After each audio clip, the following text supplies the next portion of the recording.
Now we're good to go. Got it fixed.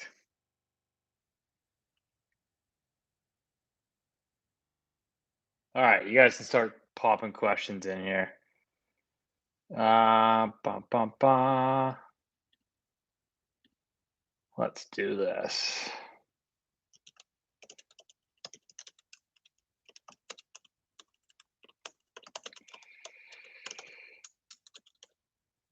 Boom. Okay, you guys can fire in the Ray Miller says, since then the number was only increased according to the Wall Street Journal. Ray, what are you asking about? Empty units?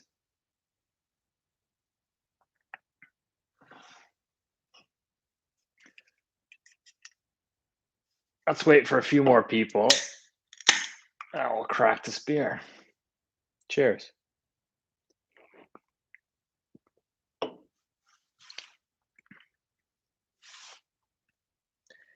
Good evening from Lakeland, Florida. Welcome, Kevin.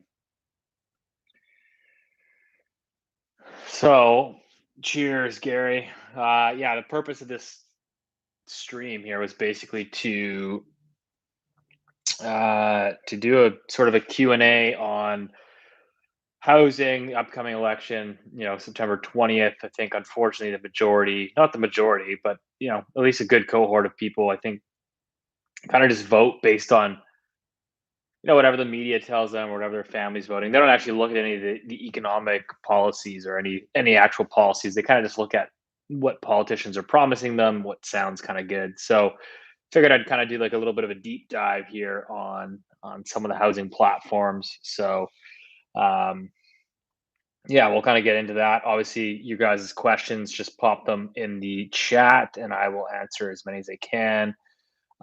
So Alex says, regardless of who wins on Monday, it looks like there'll likely be some sort of federal foreign buyer ban. How do I think it impacts the psychology in Vancouver? I think it's a good question. It's funny. Back in like 2000, 16, it was like 15, 16 was considered like xenophobic to bring in a foreign buyers tax. There was a whole lot of pushback from the real estate industry. And it's interesting to see, but regardless of like the political sphere or specter that you're on, if you're right leaning or left leaning, they're all bringing in the taxes. So I don't think it's going to change a whole lot because if I look at it realistically, Vancouver and Toronto, they already have these foreign buyer taxes, and realistically, last time I checked, prices are still hitting record highs. So I think the biggest problem with the foreign buyer stuff is that it is really about the foreign. It's not necessarily about their citizenship, because most people that are bringing in capital into Vancouver and Toronto, they actually are already permanent residents or Canadian citizens here. So I think this is more. It's a smart political move because it sells politically. Everyone's basically for it, but I don't think it's actually going to make any material difference on the housing market. Um, what do you think about the single family house prices in Surrey? Are they going up? Are they going to go up a lot or not? I think single family house prices in Surrey are inflated. I think they've probably gone too far too quick. I can tell you right now, actually, Surrey single family house prices are up 32% in 1 year. I think that's the fastest pace of growth on record. So yeah, I mean, anytime you get a 32% run up in 12 months, you're most likely looking at a slowdown or a pullback in the you know next probably 12 months. Have you noticed an increase in people leaving Vancouver in 2020/2021? I know several young couples who relocated recently, and some who bit the bullet on condos. Not really. People leaving Greater Vancouver, people leaving the city of Vancouver. Yeah, there's a lot of migration to the suburbs. North Vancouver is really popular. Um, yeah, I think we're just people basically seeing more and more people pushing out to the suburbs for affordability. Corey Brooks says, Steve, what if I understand correctly? The Bank of Canada sold off a lot of its gold. Will it now buy gold? And if not, why not? Yeah, I don't think it's had any gold on their balance sheet for a decade or more. I don't think they're going to buy any gold. I just don't think that they're going to change their stance on that.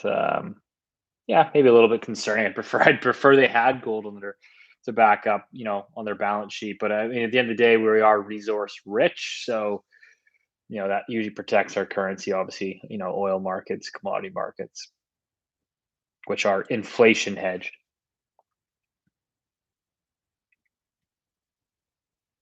Max is asking what my three most important steps to cool down a housing market in major cities are.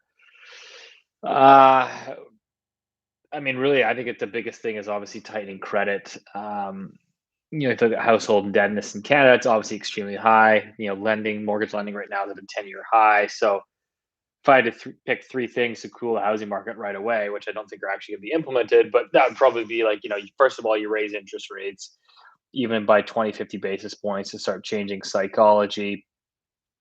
You look at, I think, looking at expanding the stress test, not only that, but to credit unions. Those are probably the big two. Yeah, I mean, number three, you could probably say, hey, investors have to put down minimum of 25% as opposed to 20%.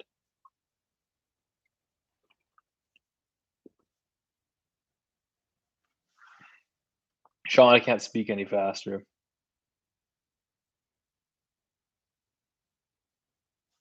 I'm trying here.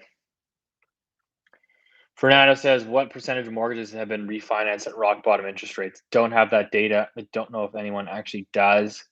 What I know is that over the past 12 months, the portion of new mortgage originations that have gone variable rate are up significantly. I don't have the exact figures in front of me, but basically over the last 12 months, people are opting to go variable rate mortgages. And that creates a couple interesting points. Is first off, there's a huge disconnect between um, the divergence between fixed rate mortgages and variable rates is historically very wide right now.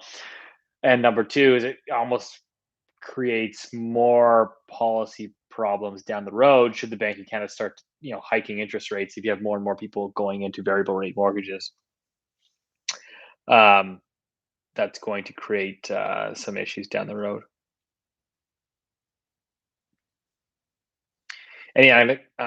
Levin's asking Levon, any unexpected price fluctuations from election results? Should I sell my condo first and look for a house, Toronto area? Uh, Not really seeing anything, to be honest. I think that the housing market's still rolling pretty good right now. I suspect it'll probably pick up. There's typically historically been like a bit of a pre-election slowdown. I don't know if I'd really say I'm seeing that. I think the housing market's really hot right now, and it's still going crazy. So, how do you see the housing market after the election? Nationally, there's 2.2 months of supply for sale. There's 2.2 months of inventory nationally right now, which is historically very low. I posted that chart. Let's see if I could post it on here. Actually, oh no, create a poll. Um, yeah, yeah. So the inventory right now is extremely low. So moving forward over the next 2 to 3 months, the housing market's going to be pretty tight.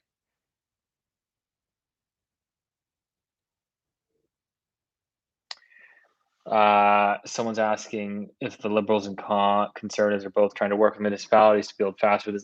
What would this actually look like? From the liberal side, I think the conservatives are doing something similar, but the liberal side actually seems to be the best.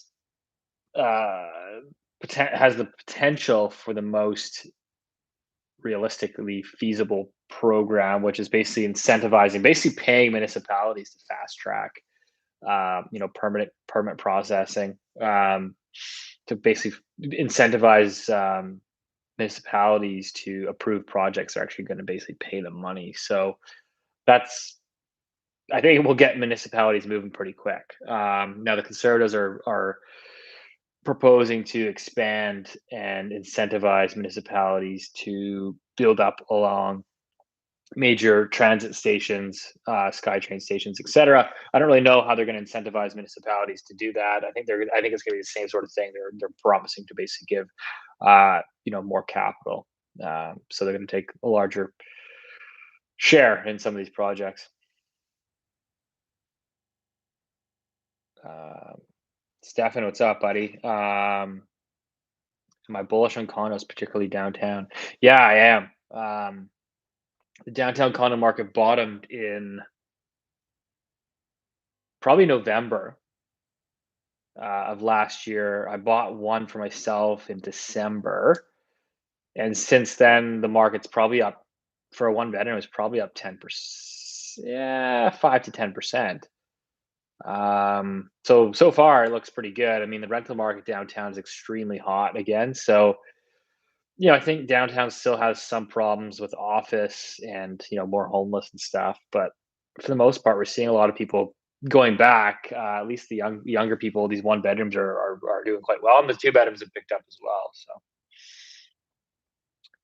thoughts on commercial drives potential in the next 5 years. I like commercial drive a lot. Personally, I would live there. Um, yeah, I think it's everything's pushing further east, where all the activity is, all the families, all the restaurants, all the vibrancy. I just still think the East Side detached is probably a little bit stretched over the past 12 months. Evaluations have kind of gone a little bit too fast, too quick. But I think long term, single family detached in Vancouver in general, I think is going to do really well because they're just going to continue to densify. I always look at it and say, from a simplistic standpoint, from like a bigger picture standpoint, like long term, if you make the assumption that you're going to have inflation every year, if you make the assumption that central banks continue to print money, and you have a every year you see the number of single family houses in the city of Vancouver contracting because they don't build more single family houses. They don't build net new supply in single family. So every year the supply is going to contract while the monetary base grows. To me, that is bullish for that segment. But again, it doesn't mean there won't be pullbacks.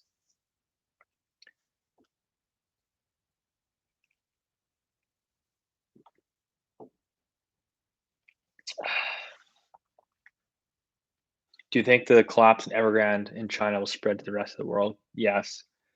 Um, Watching it closely, it just depends on how the Chinese regulators react, trying to contain it, how much stimulus they can pump through. But I think the smart people that I follow, the consensus seems to be there's most likely going to be, some form of recession in China. Some sort of economic slowdown is quite obvious. And, keep in mind that China is the world's second largest economy. So naturally, that's going to, reverberate, I think, across global economies. And Canada is ultimately an order taker on the global scale, right? It's really what happens in Europe, China, US is ultimately kind of Canada's outlook. Is there any way to report vacant homes in Vancouver? There are four in my condo. Yeah, I think there's a hotline or a website you can go and plug that in.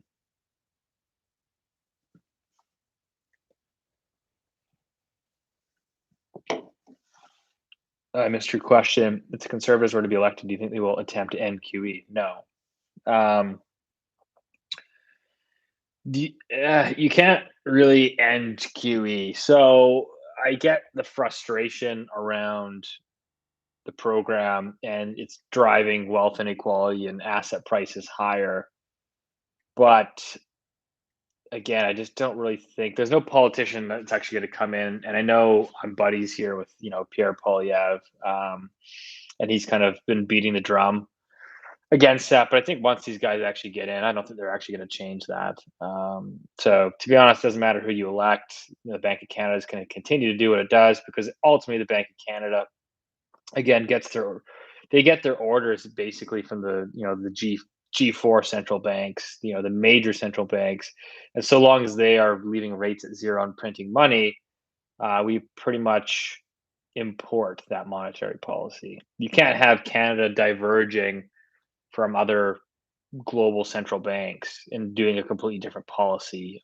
What's going to happen is you end up appreciating the currency too much, and um,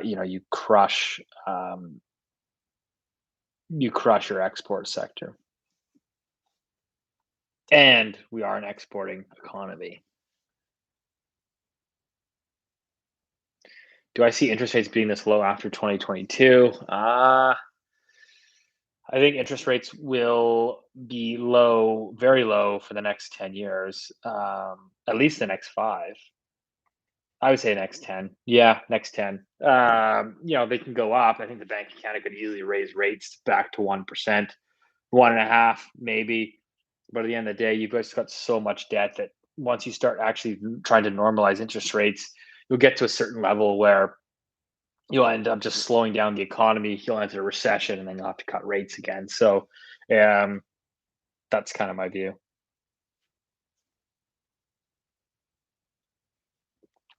Sean asks, "Do you think the government is smart enough to target Toronto and Vancouver housing policies without crushing Alberta?" I feel like they've already kind of done that, kind of with like the empty homes tax. That's a municipal stuff.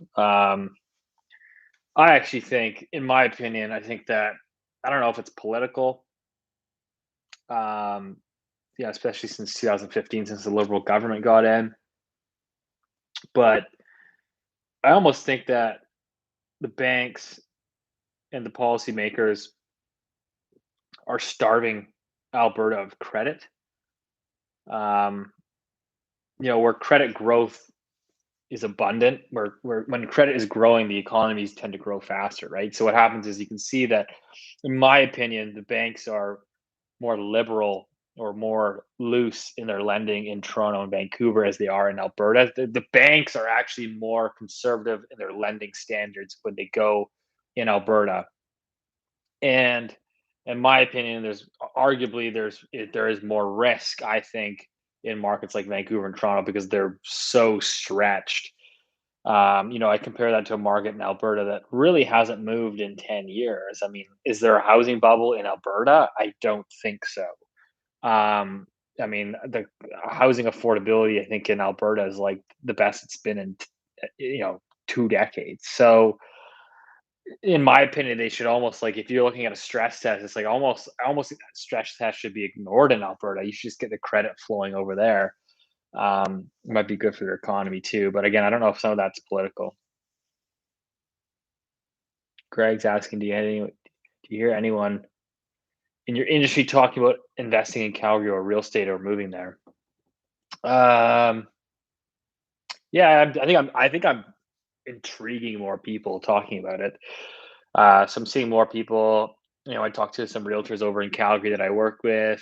They're getting a lot more outside investment, at least discussions about people from Vancouver and Toronto. Like the capital just flows around, right? It just keeps looking for like cheap markets, and so it's like the suburbs it gets too expensive. People go to Kelowna, and that gets expensive. Then they say, "Where can I speculate next?" That's been ticked in, and now I think it's becoming Alberta because like when you look around the nation, um, you look around the nation, it's like it's one of the only places that actually still has reasonable cost of housing.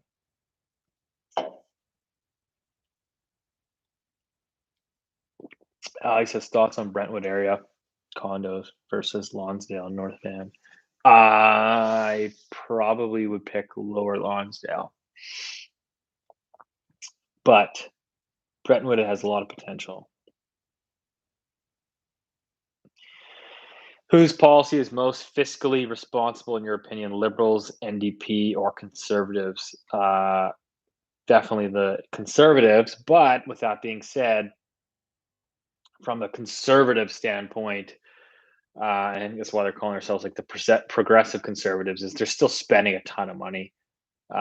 This is more so an irreplaceable or it's something that you can't change. Like we're going into an era where deficit spending is going to be a larger and larger percentage of GDP, just because the private sector is so over leveraged that sort of the only clean balance sheet left is the public sector, the government sector. So government can continue to spend more and more money and just issue bonds, government debt, which ultimately is being financed by the Bank of Canada. So this is not just in Canada; this is happening globally, where um, governments are going to play a larger and larger role in um, economic growth and spending.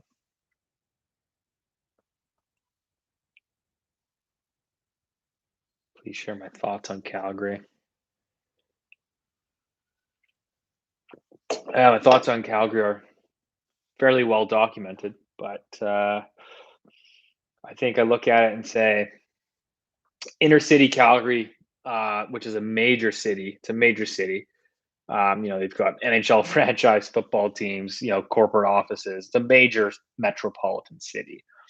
You're getting a 5% cap rate there today, which, you know, not only for Canada is exceptionally good, but even across North America. I mean, in most major metros in the U.S., you're not getting 5% cap rates. You're around 3 or 4%. So I think that it's a really good opportunity. I think they've got a lot of population growth. I think the oil and gas sector over the next 5 years is actually going to do pretty well.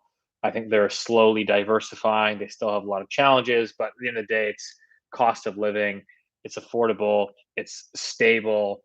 Um, I think that migration flows, if you look at the US, they're all going to these low tax states and where housing is affordable. That's where all the migration's going, and obviously that hasn't happened yet in Canada. But I think it's going to reach a point where, again, if you want to raise a family and have a reasonable, standard of living, a one two bedroom condo for $1 million is becoming less and less attractive, I think, over time. And again, if you continue to extrapolate price growth in Vancouver, let's just say, you know, God, let's just say home prices continue to go up annually 10% a year. I mean, at some point, you're going to reach a situation over the next 5, 6, 7 years where a detached home is $3 million. I mean, I just think that you might people might not want to move to Calgary as a plan A. It's not your priority. It's not your choice, but you might be ultimately sort of forced there out of necessity. Yeah, Jarvis, this is the best beer. Nectarous dry hop. I think it won beer of the year. It's great stuff. Um, Bourbon or scotch. I drink scotch. Well, I just started getting into scotch. Um,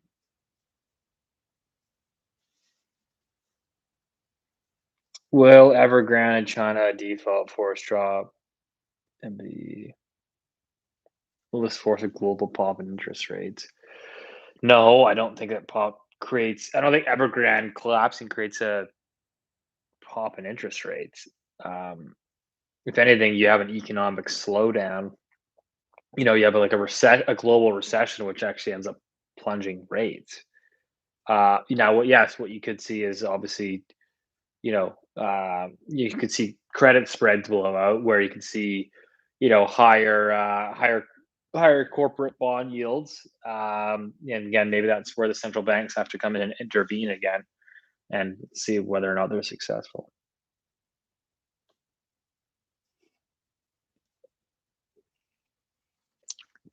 Fernando, this is my favorite question. I love rebuttaling this. In 5 years, inflation is going to be so high that interest rates will have to rise to 7% to contain it. Any comments? My comments are global debt to GDP is 365%. So what does that mean? It means that any even any small increase in interest rates puts you in a recession. So yeah, inflation can run high, but as soon as you start raising interest rates and normalizing, if you have rates at 7%,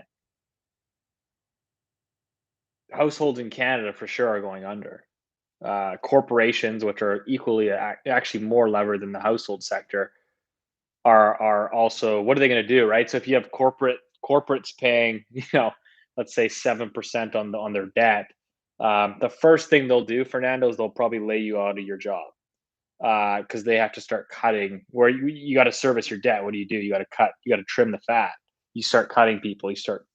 So then that puts you into what? That's basically a deflationary debt depressionary spiral. So They're, in my opinion, I get the idea, but like, okay, we're going to get inflation and rates are going to have to go higher. But you have to understand that the world has literally never been this levered. And I think there's a lot of historical precedents for when nations or societies get extremely indebted. And ultimately, they don't default on their debt in nominal terms. They basically just devalue the currency. That's how they basically pay their debts. They repay it in essentially worthless currency. And so I just look at it today and like, what is the Canadian dollar backed by? What is the US dollar backed? It's not backed by anything other than faith. It's just a paper entitlement that the government will print. So that's how I'm looking at it. Dougie Patterson, good to hear from you. Do I think any of the party platforms actually make housing more affordable in Canada? No, I don't. I don't think any. I don't think it matters who you elect. To be honest, of course, I have a preference for who should be running the country, and I think on the margins it might make a slight difference. But I just look at it and say, if there was a different politician in place, as opposed to home prices this year being up, 21%, maybe they'd be up 15, 17, 18%. Like the differences are very minimal, but I think that there's a lot of things that we can do to, increase productivity, increase, business competitiveness in Canada, and I think that ultimately that makes people more prosperous, and hopefully results in slightly more affordable housing. But yeah, on the surface, it's a complicated, multifaceted problem because you've got municipalities that are getting in the way of housing supply. You've got this cheap money, which is kind of not going away because it's not really in the control of any sort of federal government. It's more just global central banks. It's really like a global monetary system that, in my opinion, is driving exceptionally high house prices across the world and boosting asset prices. So, off the cuff, Leonard says, "Am I into DeFi?" Um, kind of, I suppose. I'm into Bitcoin and Ethereum. Also into Chainlink. I don't know if I could call that DeFi, but um,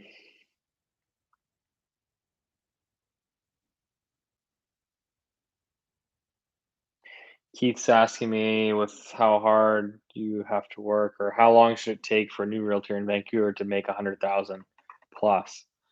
Uh, I mean, I've heard of people doing it in year one. I think it's extremely rare. I'd say it took me year 3. I think it's the same as starting any business, right? I mean, um, the same as starting any business. Like the first 2 years are very, very difficult for the most part. And then once you can kind of grow your business, you have to understand like real estate is a very long sales cycle. Like I'll meet people and we'll have a discussion, we'll buy a property, and then I probably won't I won't close them, so to speak. They won't buy a new home for, a lot of the times 12 months later, 15 months later. So you can meet someone and then like a year later they end up closing. So it's kind of like takes several years for sort of like the fruits of your labor to sort of come to fruition, so to speak.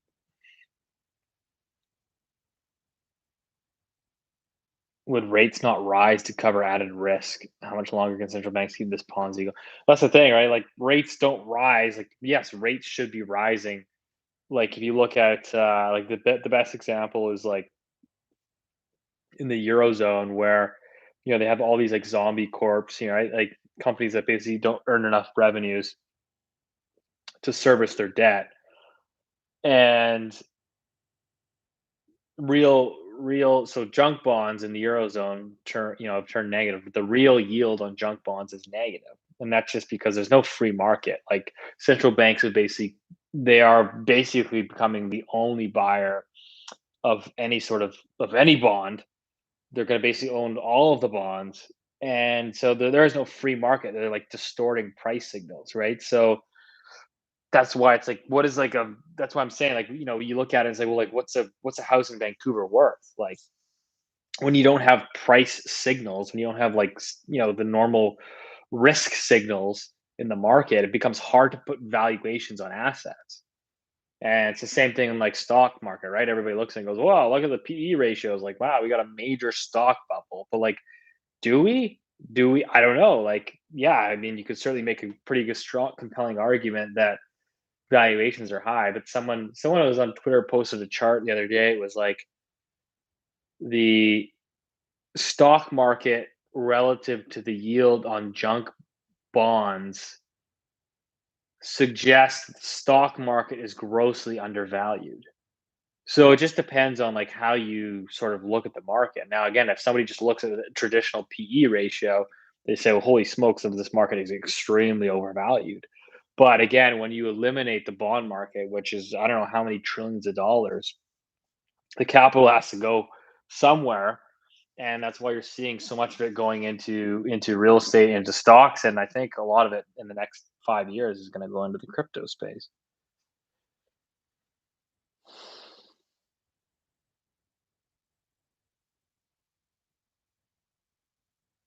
Yeah.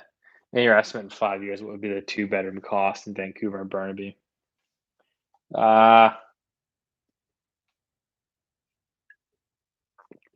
hmm, I don't know. I actually think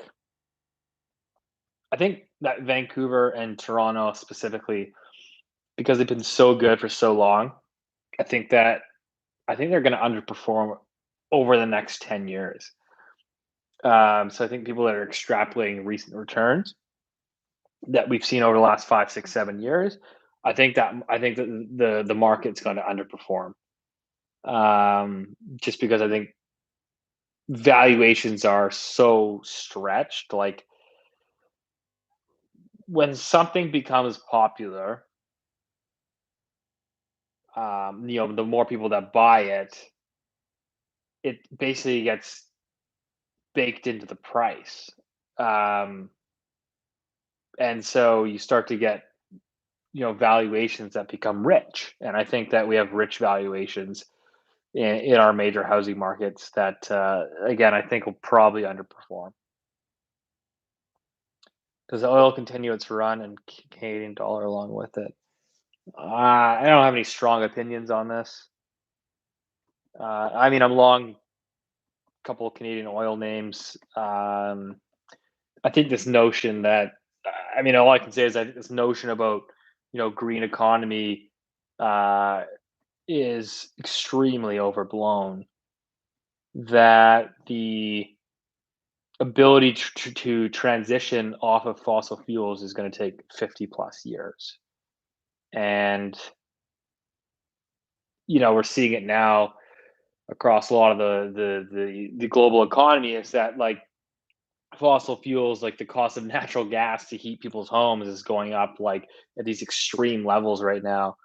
And because there's been this huge destruction in the capex in the oil sector, that we're not doing, and there's not a whole lot of exploration going on for more oil and gas, and so there's a lot of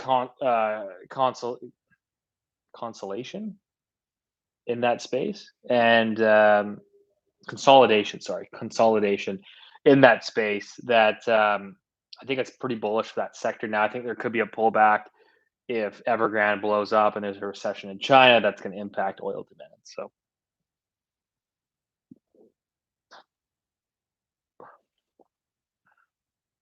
do you think real estate values in Toronto will hold up better than the S&P 500? Yeah, I don't have any strong opinions on this. My opinion of like Vancouver, Toronto, I still think the valuations are just so high. Like, don't get me wrong, you'll still probably see some price appreciation, but I think that the one benefit I think of real estate is the fact that you're getting extremely cheap leverage. You're able to borrow 80%. I mean, you go through CMHC, you can borrow 95% of the property's value at, on a CMHC mortgage, you can borrow it at 0.99%. So long as inflation is running at, 2, 3, today, 4%, I think that it's still a compelling investment, even with really no price appreciation.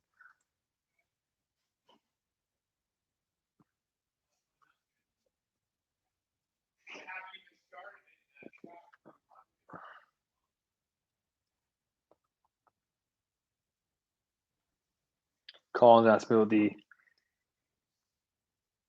policies for accessory dwelling units. I'm assuming you're talking about like basement suites and laneway houses, uh, which I think will continue to be a thing. They'll probably continue to expand, and then climate change on real estate values. Trying to look. I've been trying to do a little bit more research on this, to be honest. Um, Regardless of your views on climate change, I think it's a little bit overly political for me.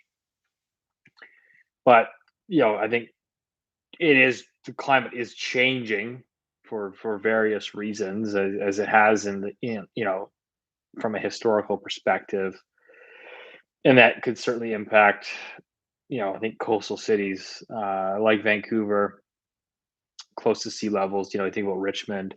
So yeah, I think it's something that I think it's something that has to be factored into your investment strategy, right? I mean, like I personally wouldn't want to have. I grew up in Richmond. I wouldn't want to have my entire real estate portfolio in Richmond. I wouldn't want to have like my primary residence and three condos in Richmond and zero anywhere else.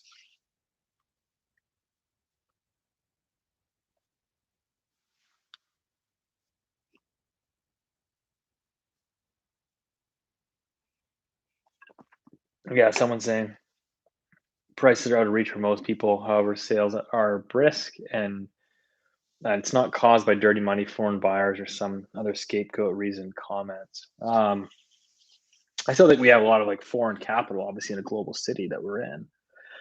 It's not been the primary driver in this uptick here during the pandemic. It's all been predominantly local money. I think it's really just people are leveraging existing asset values. So you think about, your family, your mom, your dad own $3 million houses. They leverage that existing asset as collateral to then, get another asset, which is to help their children. So I think the big thing here is that people underestimate the amount of sort of local wealth that's been derived from high asset prices that's ultimately getting passed down. That's the biggest thing. Like you say, like you look at incomes, and obviously people can't afford based on incomes, but like some people are putting down massive down payments just because they're leveraging existing assets. So, the classic survey is like, oh, it takes 30 years to save a down payment in Vancouver for a typical house. But the reality is like nobody actually sits there and saves and puts money under their mattress, or, puts into their bank at, 0.01% interest rate. They are leveraging their gains in the asset markets, which is like existing real estate that they own, or they've generated obviously excess returns in the stock market over the past 10 years. And so that's really what's driving the ability, I suppose, to access the housing market.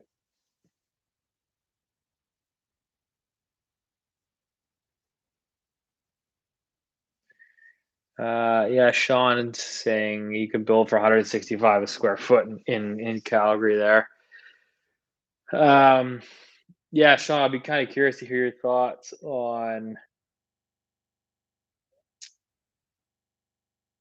new construction technology moving forward. I think there's been a few arguments that technology is going to be a disruptor, that they're going to drastically reduce the cost of construction, which would be interesting. Um, how fast the technology can actually evolve and be implemented, or is it all just sort of hot air? But that's the one thing I'd look at. Like, can you drive down the cost of construction for a single family house in Vancouver today? 300 bucks a square foot. Can you drive that down to 200 bucks just through technology and cheaper materials? that basically are fabricated in labs. I don't know. Uh, Taylor, that's a good question. What should I be doing with my down payment savings while I continue to save for my first home? Um, yeah, I guess it depends on your time horizon. It's always like an individualized question, but I feel like if you're going to buy in like the next 12 months, I'd probably just keep it in cash, like a GIC. Because yeah, I mean the stock market, you never know, right? I mean, yes, historically, as long as you have enough time horizon, you'll do well, but it's a pretty volatile asset. I mean, it'd suck if you had 100 grand saved up and the S&P tanked 20%. Um, so yeah, if you're looking 3 years out, then you're probably better off just to put it in the market. But if you're thinking the next 12 months,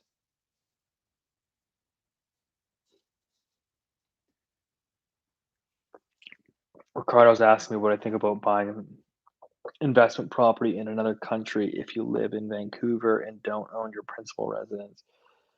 Um, Another country, I think you have to look at the tax implications. Um, I've got some friends and clients that own investment properties in the US. The tax treaty there is relatively lax, but there's still a lot of moving pieces. So it's just this matter of like, is it worth the headache? Um, yeah, I think that's the biggest thing. Is it worth the headache?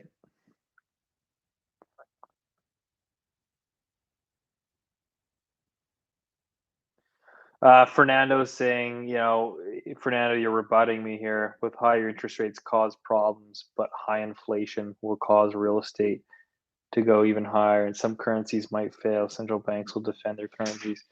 Yeah, central banks aren't going to defend their currencies. I think if the pandemic has shown anything, they had a choice. It was sort of defend the currency or print, and they chose to print, and they're going to do that in the next economic downturn. So, unfortunately, it's too far gone. Again, at some point there'll be some sort of reset.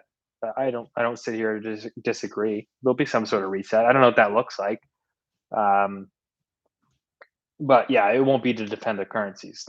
The debt. The best follow on this is probably Luke Roman. I suggest you go follow him on Twitter. I subscribe to his newsletter personally. It's not cheap though, but basically, it's not just about Canada, right? Like if you look at the U.S., the stock market has actually become a political tool. So if the stock market does not go up a certain percentage every year, U.S. tax receipts fall short, and U.S. tax like basically essentially the government needs the stock market to go up just to fund their interest payments, just to fund their deficits. And so that's kind of the precarious situation that you're in. It's like governments actually need asset prices to go higher to essentially derive more consumer spending, more economic growth. Like I think people are getting it backwards because like the mainstream economics has taught us that, oh, if you have a strong economy, that strong economy drives asset prices higher. Maybe it's higher asset prices drive economic strength. So I think there's an important distinction there. Will central banks all have to do yield curve control because it's most politically palpable? Yeah, I think that's the same thing, right? So, kind of adding on to sort of my discussion here with Fernando is that yes, there will be yield curve control, and you can discuss and argue about the morals of that policy. But what's your option here? Like you're just going to wipe everybody out? You have to think what's politically palpable, which is they're not going to default. They're not just going to stop paying. They're not going to run austerity. And so, what do you do when you have this many entitlements, right? And so, You can talk about entitlements as just, even like pension obligations, right? I mean, what are you going to do? You going to tell people you're not going to pay them their pension? Um, Probably not going to work. So what are you going to do? You're going to print that pension.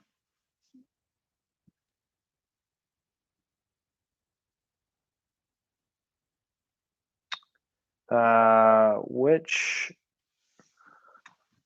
let's see here.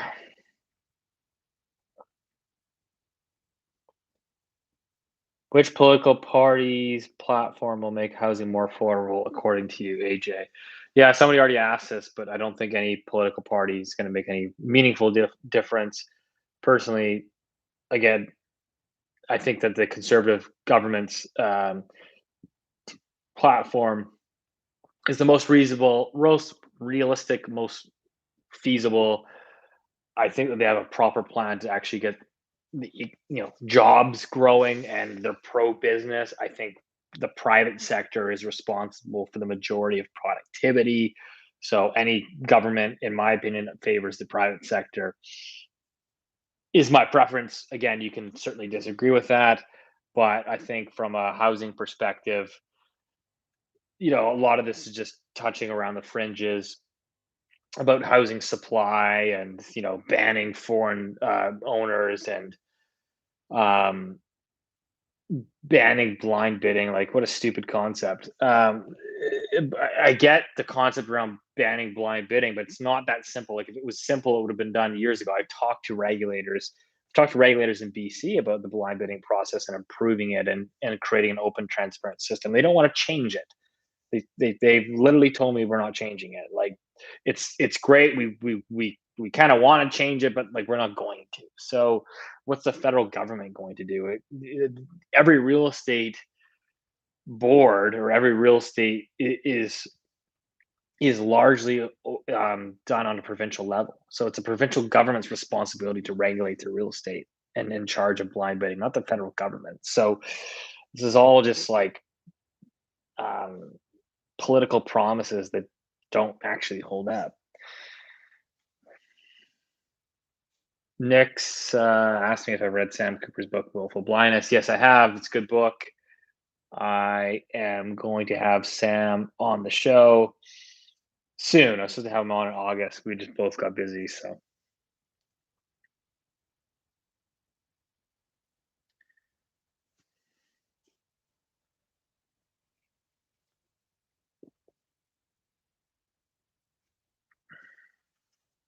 Julia's asked me if it's a good idea to refinance her property now with a variable margin at 1.45, buy another property with equity without mortgage. Thank you. Uh, Yeah, this is a personal question. I think it comes down to how much cash you have, how much income you have, income for a rainy day. Personal question. Um, I don't know how.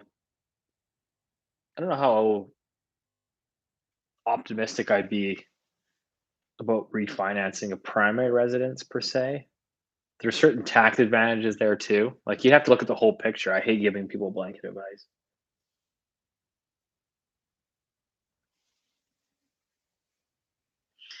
He's asked me about Calgary, best type of property to invest in a location. Do you have any project recommendations?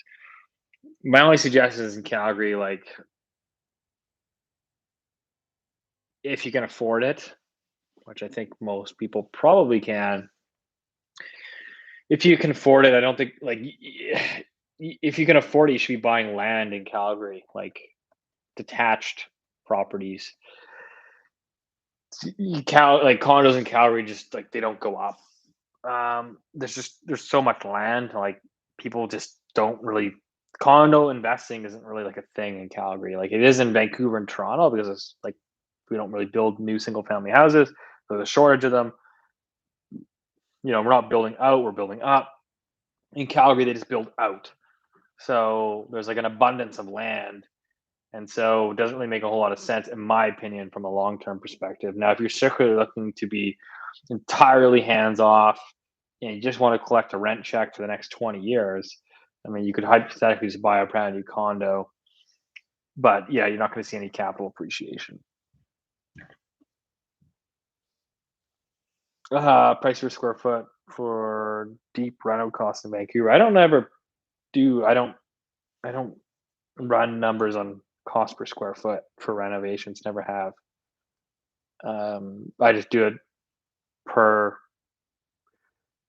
I price it out individually. Um, I do a bunch of renovations myself, so I just kitchen floors. Like, what are you doing? I don't ever base it on a price per square foot. But like, yeah, typical. I mean, to do the average to renovate the average house top to bottom, I mean, you probably need at least minimum 300 to 400,000.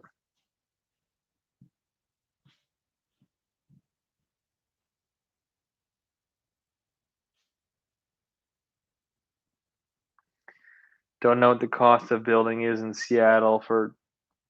I can tell you that the cost to build on a per square foot basis for a high rise in downtown Vancouver, concrete high rise, is about close to about $500 a square foot.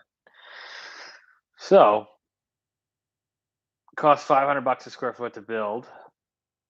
It's another today the land's about $500 a square foot.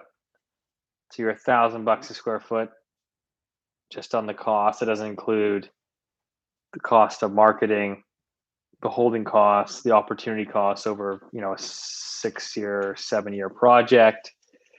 So that's why you see most projects downtown are now launching at a minimum price of $1,600 a square foot. So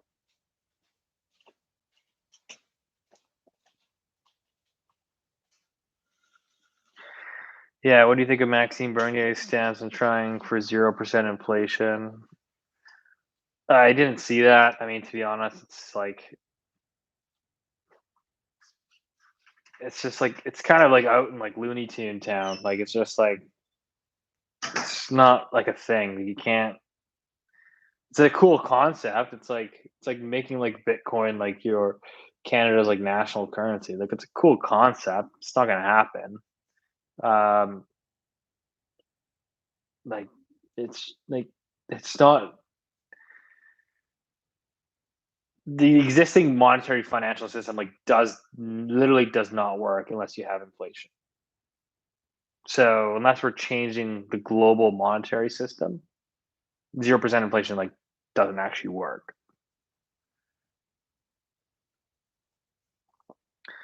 Patrick saying, "Do you like Abby for one bedroom rental condo?" I'd take Calgary over Abbotsford one bedroom condo, but again, personal choices. I mean, if you're close to Abbotsford and you can drive out and manage the property yourself, there might be some benefit there. And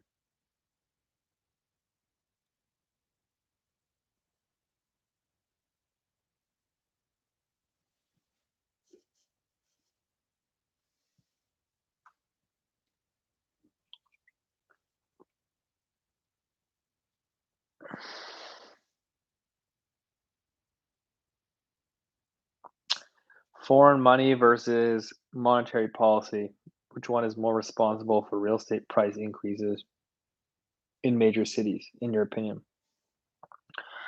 And what portion would you attribute to each? Monetary policy is probably 85%. Because if you look at it, like, pull up a chart on like global home prices. It's like up and to the right. So you've got like massive, like the US just printed during the pandemic, they just printed the fastest pace of home acceleration ever.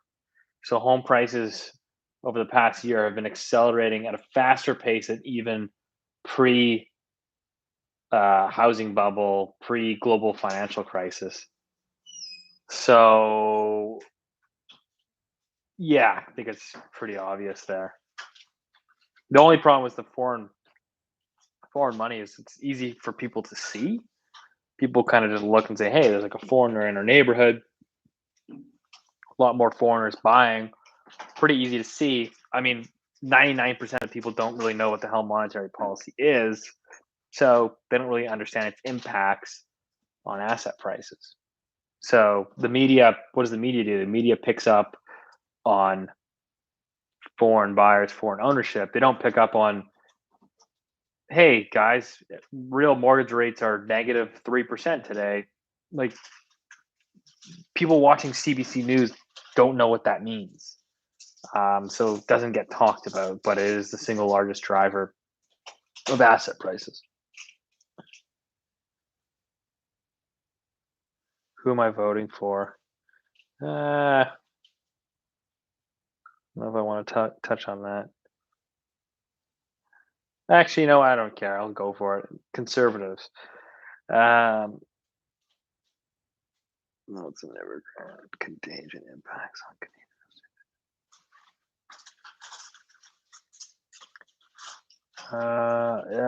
Jarvis is asking me about the Smith maneuver. I don't really have a whole lot of experience with that. I know what it is, but can't really comment on that. No, I think you just have to be. I think it's. My personal view is it makes sense to take leverage today at these rates. If you're taking leverage, again, like any simple advice, you don't over lever yourself. But I think taking leverage, locking that leverage in, um, yeah, I think to me makes a lot of sense. But yeah, you don't want to be levered up to your eyeballs with, you know, an average income where when stuff does hit the fan, you don't have the cash flow coming in, right? Like the biggest thing, looking at the global financial crisis, like property investors and stuff, um, was like when shit hit the fan, rents came off like 20% instantly. So can you imagine like how many people in Vancouver, for example, are prepared for their rents to go from $2,000 a month to, I don't know, whatever that is, 1,600 a month?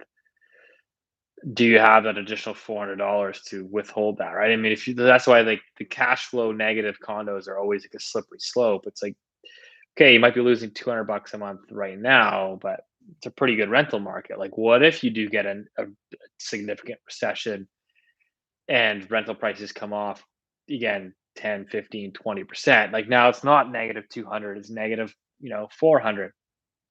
It's like, can you weather that storm until eventually the market recovers, in year, 2, 3, 4 years? I mean, like, that's one thing, like, people in Vancouver have been very, um, fortunate or perhaps naive because we've been so fortunate that, rents in Calgary, I think, peaked in 2015. They're still below 2015 levels for the most part. So, like, people in Vancouver haven't really experienced that pain, because that was a big thing that hit Calgary's economy, when oil kinda busted. So, imagine, again, taking a cash flow condo and then the rent's going from 2,000 to 1,800 bucks and being stuck at 1,800 for 5 years.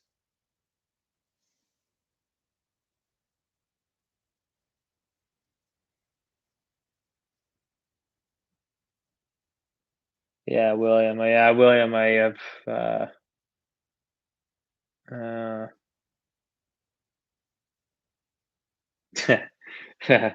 do you see a 75% capital gains tax coming? Singh wants that. I don't. Would I be surprised if it came in the inevitable future and, you know, 4, 5, 6 years? Yeah, quite possibly. That seems to be a popular thing these days. I don't really think it's going to solve a lot, but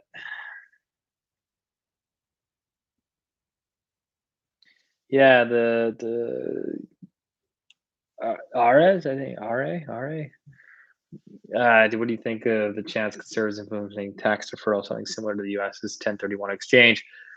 The conservative government has proposed that basically it allows them to defer their capital gains tax on an investment property.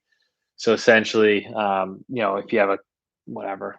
Keep it simple. If you have a condo that you rent out, that's an investment property, and you go to sell it for a different condo, you can then basically defer those capital gains taxes and roll it into the next property.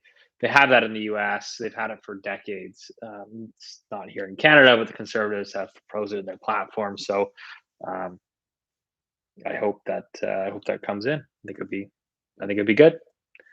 Terrence, are you paying capital gains your Bitcoin? I mean, I haven't sold any Bitcoin, so I don't have any capital gains, but um, I don't have a video on calculating cash flows, unfortunately. But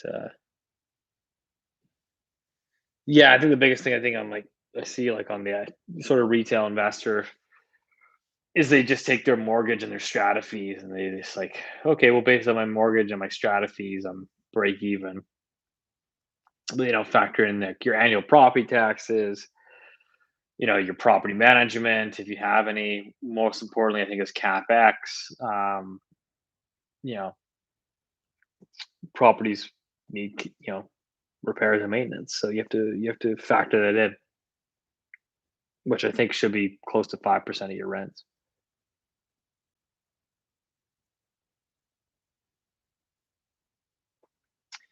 Christoph, when I looked into buying condo in Calgary, the strata fees are through the stratosphere. That's why I would certainly not interfere with making. The strata fees in Calgary, I'm not too sure. I think you'd have to double check, but I think they generally include heat.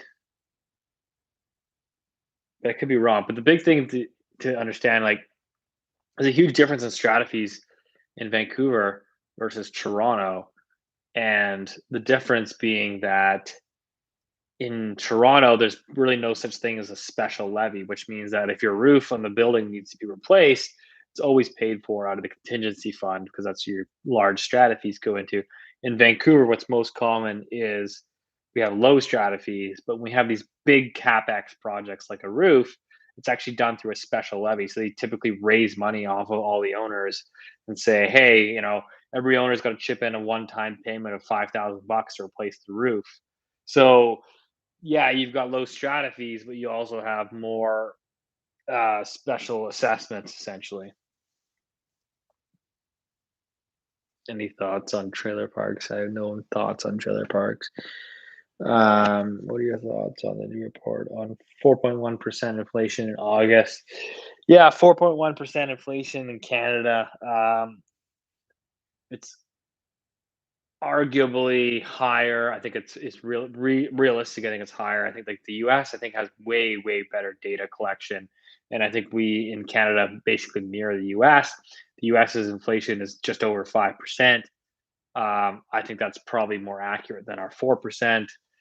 Um, I think yeah, part of it could be transitory in terms of like some of the supply chain issues, but I just think that once prices increase, like once the wages go up for minimum wage workers, and then the cost of a bottle of Coca Cola goes up 10 cents, like they don't drop. Coca Cola's not dropping the prices of their Coke. Like even if inflation goes back to 2%, like Coke's not dropping the price. So this inflation is kind of like I think for the most part it's like here to stay. Um, could it go back down to 2.5% in 12 months? Sure.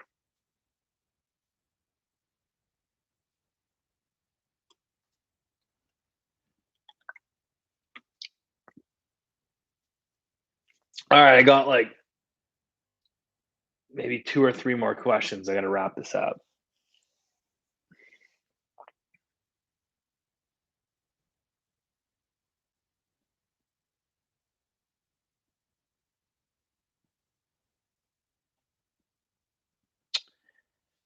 Two more questions. Who wants them?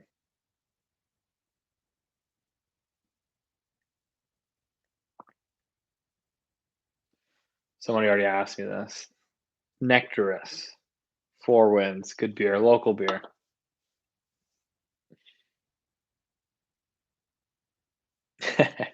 Well, interest rates go up in the next 3 years. If they go up, they won't go up more than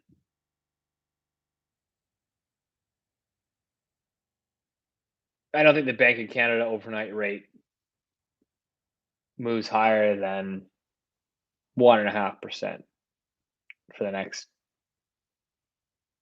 5 years. So, but hey, I mean, they're at 0.25% today. If they even went to 1%, that's a tripling. So,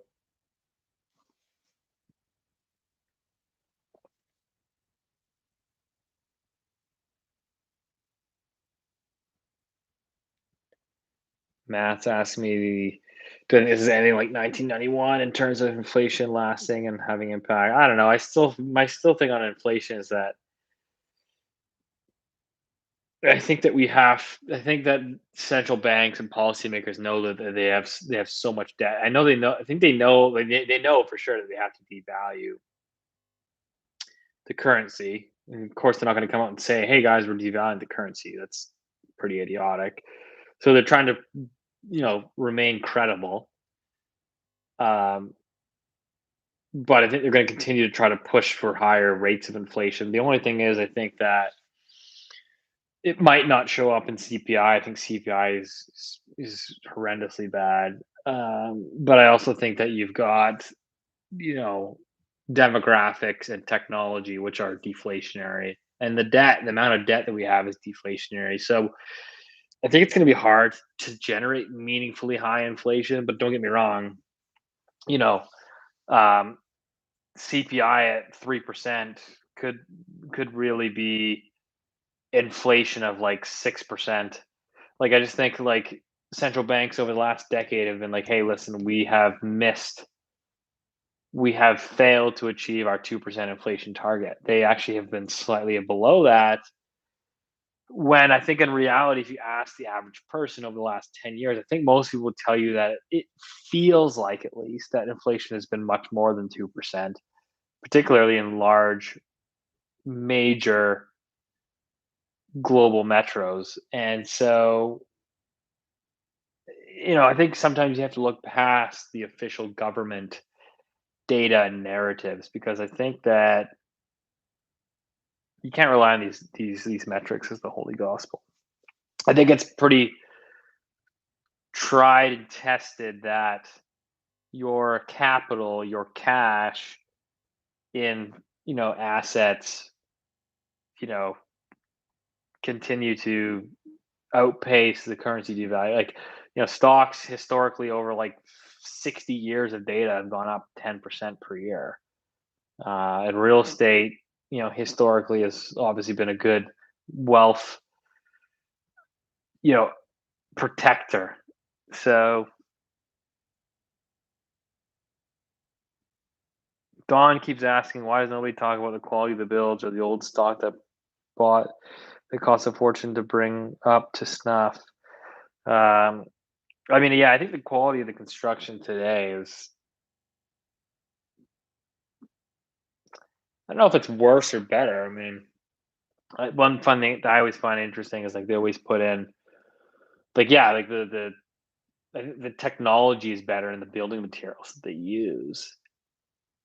Um, but yeah, like, you don't see a high rise condo putting in gas fireplaces in every unit anymore. Like, they can't afford that. They don't do that. So yeah, I tend to think that the quality has probably gone down.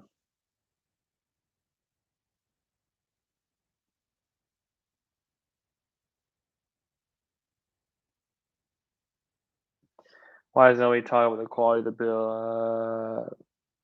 Can you share a link with your audience for books? I don't have any link for books, but uh, the one book I like the most is Psychology of Money by Morgan Housel. That's a good one. And I also like, classic, all time classic is Rich Dad Poor Dad by Robert Kiyosaki.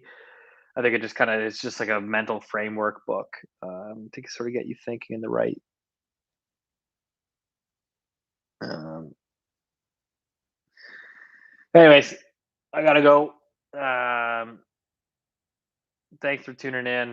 I think we had like 150 there at one point. So pretty good. Considering there wasn't really any promotion on this. Yeah, thanks for coming on. That was a lot of fun. We'll do more of these in the future. Um, Go out and vote on the 20th, regardless of who you're voting for. I don't really care, but I think it's important. Again, you guys know my preferences, housing platform wise. I don't think a whole lot will change whoever you guys elect. Um, but I think from a feasibility standpoint, the conservative government probably has the most realistic, feasible platform. I think it's the best from an economic perspective in terms of free business. Obviously, the liberal government has proposed a various host of measures. The NDP, I think, is predominantly actually doesn't really have much of a housing platform, which is kind of interesting. So I can't really comment a whole lot on that, but yeah, I guess I'll give credit to the NDP for one thing. Actually, I think that one thing I liked, which I think was not really talked about, was that they had promised to do a 30-year amortization on CMHC mortgages, which I think is long overdue. Because if you're a young first-time home buyer, you have a long runway to sort of build equity and to ride ups and downs. So why, a first-time home buyer, how come they get capped at 25 years when an investor is able to get 30 years? That was a good policy platform, even though I'm not really a fan of the NDP. But kudos to them, and we'll see what happens. Anyways, uh, see you again soon. Thanks for coming on. Take care, everyone.